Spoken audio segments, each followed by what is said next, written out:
All right, guys, hello. So, we are doing another activity today, another reading activity. Only this time we're going to be reading more about griots. All right, so we read about griots yesterday a little bit in our African religions reading, and we mentioned them in our vocabulary. So, what we're going to do today is we're going to do something incredibly similar to what we did yesterday. We are going to read the slides and answer the questions and watch the videos on the last slide. When we are done, we are going to turn in the assignment and work on any missing work we have for other classes or social studies. So, obviously, going to click and go up here. All right, as you can see, it is very similar. All right, so this is griots. All right, so you have a griot performing a song and dance. You have a griot with a kora, which is an African instrument. And then there are actually still modern day griots. This right here is Afia Bay. She was a modern day griot, which is a female griot. She sadly died back in January, but it is still alive. This tradition is still alive and well today. And this is going to be going over Standard 725, explain the importance of griots in the transmission of West African history and culture. So, we need to be able to define what a griot and transmission are, and we need to explain why they're so important to West African history and culture. So, a griot is a member of a class of traveling poets, musicians, and storytellers who maintain a tradition of oral history in parts of West Africa. So, they're the history keepers, they're poets, musicians, storytellers, anything to get people interested in the history they're telling. And then transmission is the action or process of transmitting something or the state of being transmitted. So, what do we think another word or phrase we could use for transmission? Okay, so I'll let you answer that there.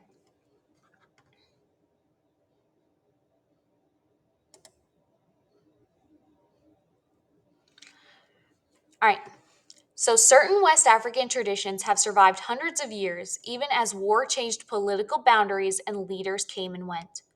But unlike in Europe, where scholars used writing and printing to tell the stories of a nation and people, West Africa did not have a written language.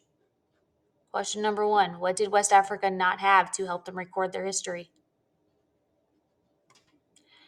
What did West Africa rely on to convey their history? I haven't read that yet. Let's keep on reading.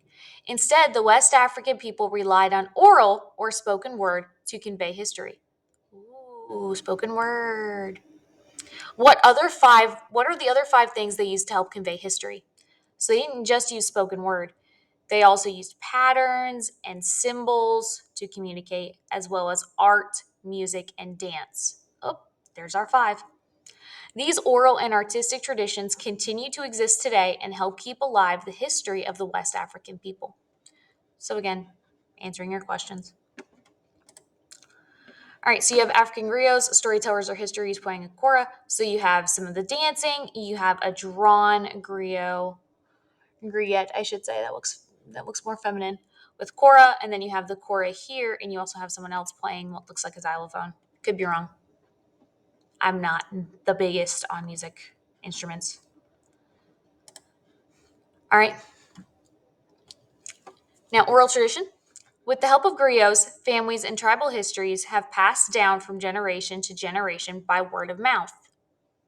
West African griots were held in high regard in their communities because of their skills in storytelling. Griots would maintain the oral histories of a village. They memorized names, dates, places, and events. They did everything from telling stories, teaching, acting, singing, and dancing. And in some villages, they even served as diplomats and ambassadors between villages. So they would be the people that would actually help separate out, like, hey, this is what's going on politically. Let me help you kind of figure out how to do this. They would be the people you would talk to because they know the history, they know what's happened, and they're going to be the people smart enough to figure out how to keep war from happening. All right, griots do.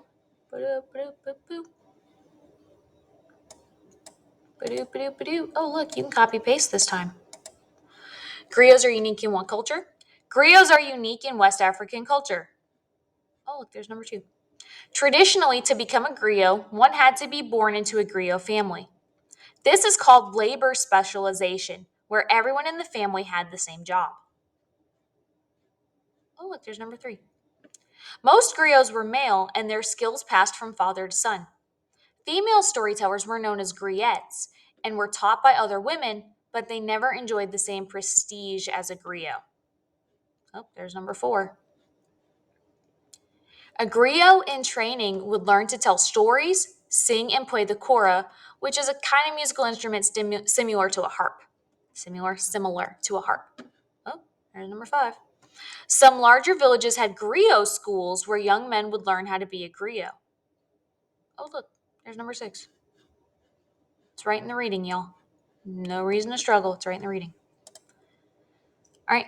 And then griots telling stories and playing the kora to spread their knowledge to others. And this is the way a lot of them actually learned about the history of their families and their tribes. So again, you have another kora playing griot here. You have a griot, a more modern day griot actually, or griot, actually speaking into a microphone while others are playing drums. And then you have some storytelling here. All right, and then we have a primary source to read. All right, we have three quotes. We have one question for each quote. When an old man dies, a library burns to the ground. What does quote one tell you about the role of griots in African society?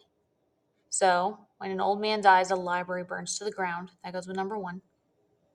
Number two, the best way to eat an elephant is to cut it into tiny pieces. So, what do we think that means? And then quote three, do not look where you fell, but where you slipped. What do we think that quote means? All right, so go on ahead and answer those down. And then the impact of griots, obviously the spread of history, but hip hop and rap are also very influenced by griots because of that spoken word, the influence of music, and the education of the generation. So, air conditioner kicked on, I'm sorry. So, a lot of modern day pieces, a lot of our modern day music has actually been influenced by griots. Okay. A couple of the pictures here, obviously you actually have a griot actually teaching a group of kids. All right, you have part of the quote, you have this picture includes part of the quotes on slide 8. I acknowledge immense debt to where the griots or tribal poets of Africa, where today it is rightly said that when a griot dies, it is as if a library is burned to the ground. And then, actually, according to a study conducted by the Oxford African American Study Center, hip hop is part of and speaks to a long line of Black American and African traditions. Many observers also make a connection between rap and West African griot tradition, the art of wandering storytellers known for their knowledge of local settings and their superior vocal skills. And of course, that also applies to hip hop as well.